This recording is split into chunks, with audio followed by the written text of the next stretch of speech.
warahmatullahi wabarakatuh. Perkenalkan, nama saya Asmarni.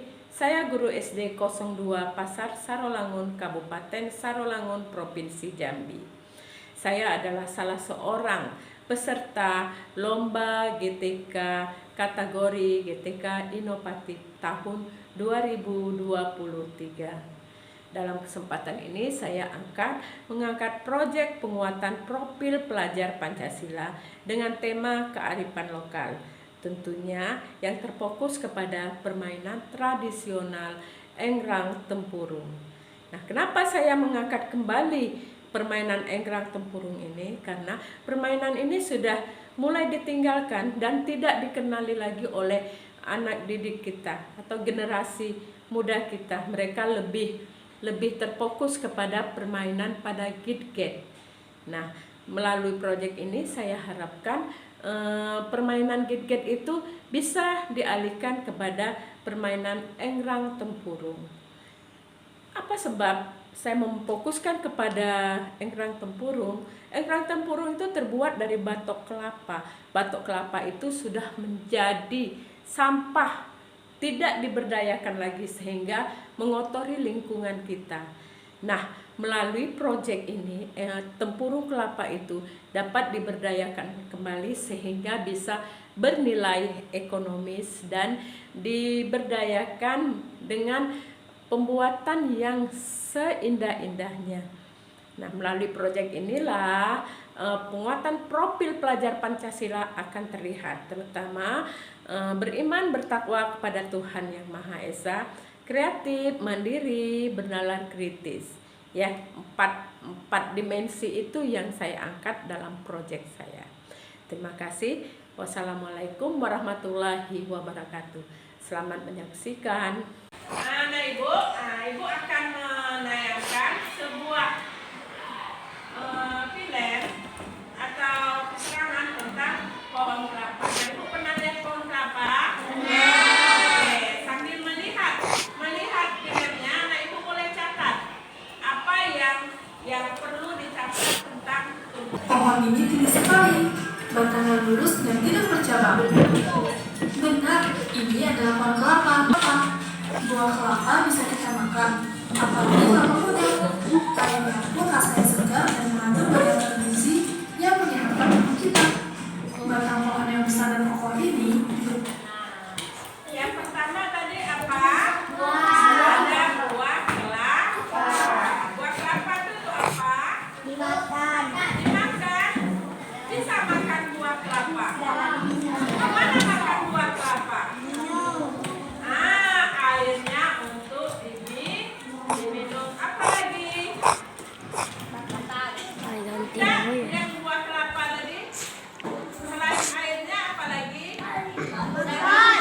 Daging kelapa itu bisa untuk dimakan, dogan ya.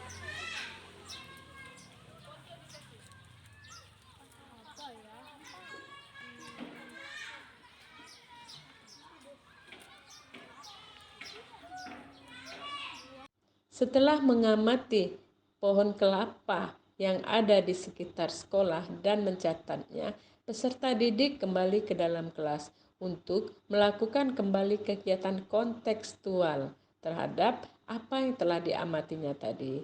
Dengan melalui sebuah karton, mereka akan berekspresi. Bagi Ananda yang bergaya belajar visual, dia akan membuat gambar pohon kelapa.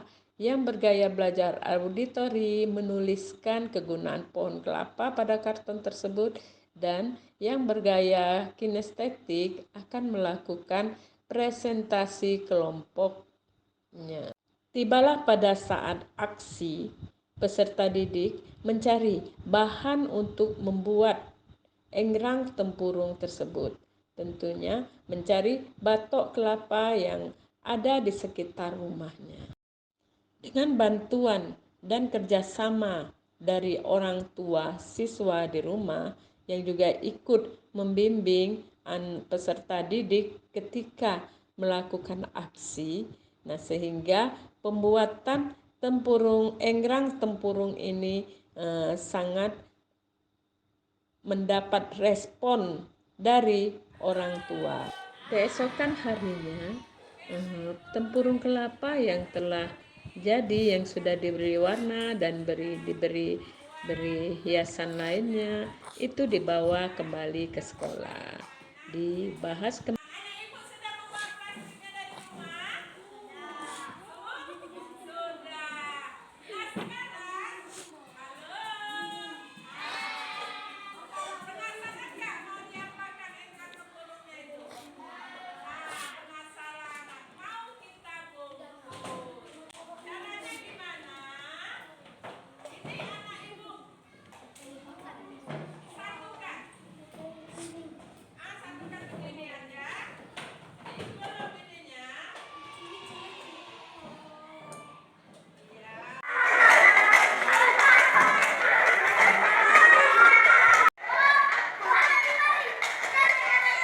Saatnya saya melakukan refleksi.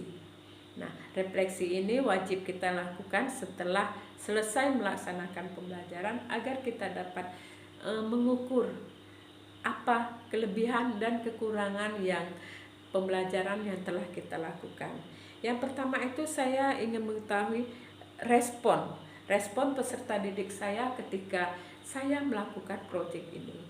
Alhamdulillah peserta didik saya sangat antusias sekali karena egrang tempurung ini bahannya tidak sulit dicari, ada di sekitarnya. Refleksi berikutnya, tingkat keberhasilan dari proyek ini.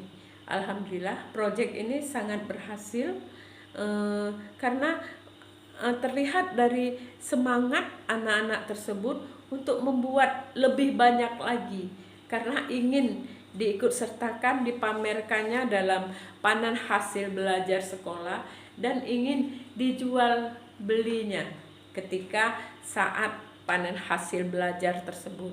Karena banyak itu di kelas lain itu teman-temannya itu mau minjam, mau minta dibuatkan.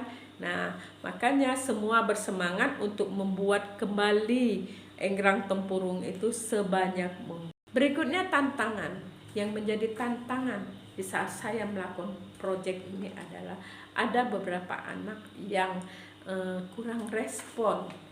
Mereka menganggap akan mengeluarkan biaya banyak ketika melakukan tugas ini. Contohnya pembelian cat atau pembelian tali. Nah, itulah yang menjadi tantangan saya karena faktor ekonomi. Orang tua mungkin tidak memungkinkan untuk membeli alat-alat tersebut. Nah, namun tantangan tersebut saya atasi dengan cara melakukan kolaborasi sesama guru dengan pihak sekolah untuk menyediakan yang dibutuhkan oleh anak ketika melakukan proyek ini. Sehingga anak juga mendapat dukungan dan bantuan dari pihak sekolah. Demikianlah proyek penguatan profil pelajar Pancasila yang telah saya lakukan di kelas saya dengan mengangkat permainan egrang tempurung kelapa. Semoga apa yang telah saya lakukan ini dapat menginspirasi teman-teman sesama guru se-Indonesia. Terkait RTL yang akan saya lakukan, itu saya ingin melakukannya lebih luas lagi. Tidak hanya siswa dan saya di kelas saya, tetapi juga akan diimplementasikan kepada teman sesama guru agar siswanya di kelas masing-masing itu juga akan bisa membuat sendiri egrang tempurung itu. Nah, karena pada saat ini teman lain, kelas lain itu banyak hanya ingin membeli dari hasil karya siswa di kelas saya. Nah, untuk RTL saya berikutnya supaya anak-anak itu bisa membuatnya sendiri, membuat sendiri, tidak membeli lagi. Oke Bapak Ibu, terima kasih atas perhatiannya. Saya akhiri. Wassalamualaikum warahmatullahi wabarakatuh.